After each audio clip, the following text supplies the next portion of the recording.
ఎండ కూడా దొడ్డుగా అవుతుంది కదా, ఈ ఆకు ముదిరిపోయినప్పుడు దీనికి కొత్త ఇగురు రావడానికి మళ్ళీ ఇది ఎండిపోతూ ఉంటుంది, ఇగురు వస్తూ ఉంటుంది. అటువంటిప్పుడు మనం దీని ముందే తీసేస్తే ఆ ప్రక్కలకే కొత్త చిగురుతోటి పూలు వేయడానికి బాగుంటుంది.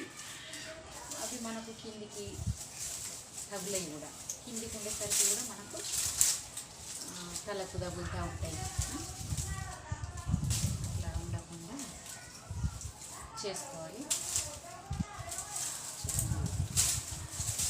తర్వాత ఇది రోహిణి కార్తీ కాబట్టి రోహిణి కార్తీల్ని మనము విత్తనాలైనా కూడా పెట్టుకోవడానికి, పాదం దగ్గర పెట్టుకోవడానికి, చెట్లు కట్ చేసి పెట్టుకోవడం అంత రెడీ కావాలంటే ఇప్పుడు ఈ రోహిణి కార్తీల్ని రెడీ అయితే బాగుంటుంది.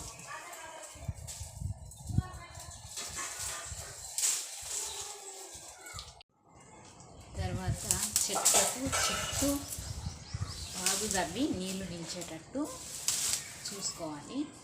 ఎందుకంటే చెట్టుకు నీళ్లు నిలిస్తే అప్పుడు అవి గుంటల ఇంకి చెట్టుకు ఆహారంగా నీరు వెళ్తుంది.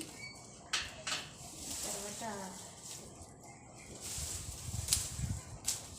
ఏంటంటే ఈ కొమ్మలు కూడా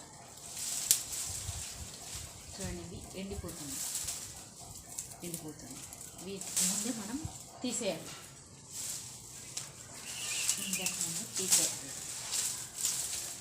తర్వాత ఇంకొకటి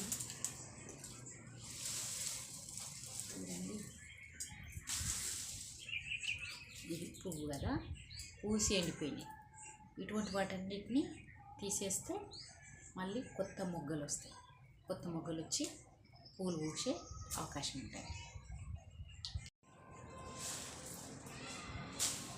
తర్వాత మనము గేటు ప్లాట్ఫామ్ అని ఇట్లా పెట్టించుకుంటాం కదా, దానిపైన ఇట్లా చెట్లు పారడానికి మంచి మల్లెపూల చెట్టు కానీ ఇంకా రోజ్ చెట్టు, వైట్ రోజ్ కూడా చాలా బాగుంటుంది.